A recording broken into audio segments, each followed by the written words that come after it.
Hello, I'm here to tell you why do cities have to be different. I was born in Hong Kong, one of the world's most famous cities, and I've lived my life seeing how my city has changed over time.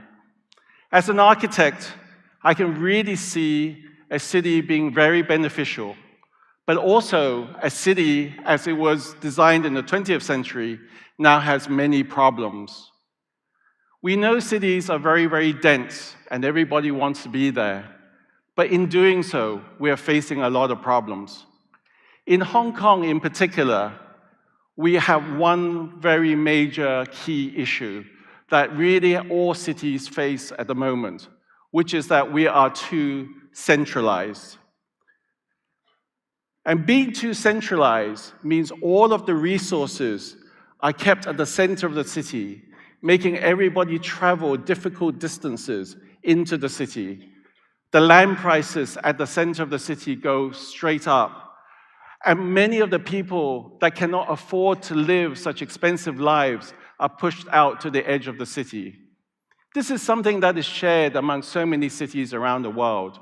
And it's a problem that we need to address when we design cities of the future. Now, you might think a place like Hong Kong is a dream city. But let me tell you about the realities of our city right now. Most of us live in what we call concrete jungles. We live in anonymous apartment blocks facing each other, often without a lot of fresh air or natural light. And because it's become one of the world's most expensive cities, so many people have to live with their families in tiny, tiny apartments. Sometimes even in one space within the apartment, you have to share it with your family to eat, to sleep, to do your homework, all in one space. And then we know for sure that cities with millions of people in there consume huge amounts of energy and it generates a lot of waste, pollution. And we see that every day in the massive traffic jams going around the city, churning out this deadly gas that we have to breathe.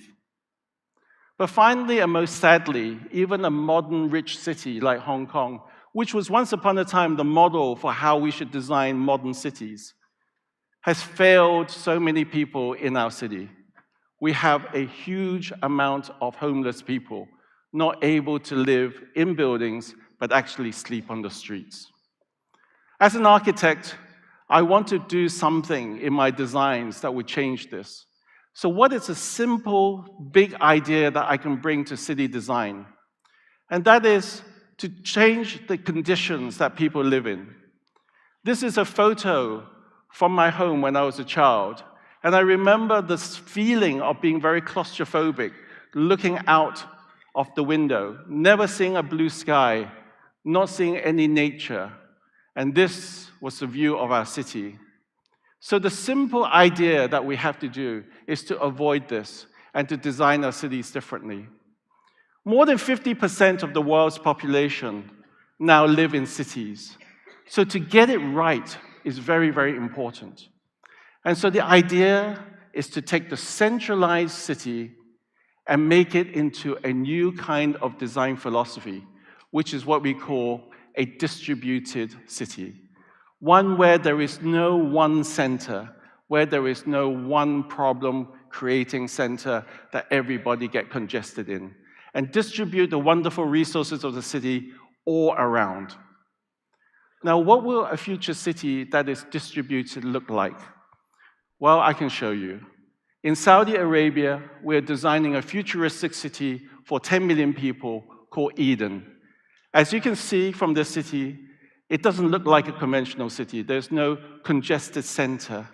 The whole city is like a network of megastructures that keep people safe, share resources, and in between these spaces, we have reservoirs for water, green energy from solar farms, public space for people to enjoy, as well as water reservoirs for generating enough drinking water.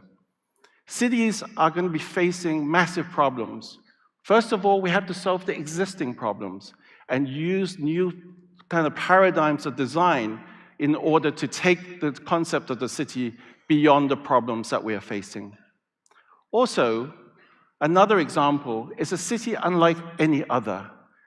This is a city called the Parting of the Red Seas in Saudi Arabia that we're designing, where the city is created from the sea. And it is carved out of the sea using two giant sea walls that create land that is fertile from the seabed. But the most important thing that you can see here, the city's emphasis isn't on a clustered center, but one that is open and vast, where we can bring nature back into balance with all the population living in the city. So our priorities can change. So the visions that we have for these futuristic cities are ones that we have to be very bold, courageous, innovative, and visionary. Together with these bold ideas, we can create a new urbanism that creates better lives for people in the cities of the future. Thank you very much.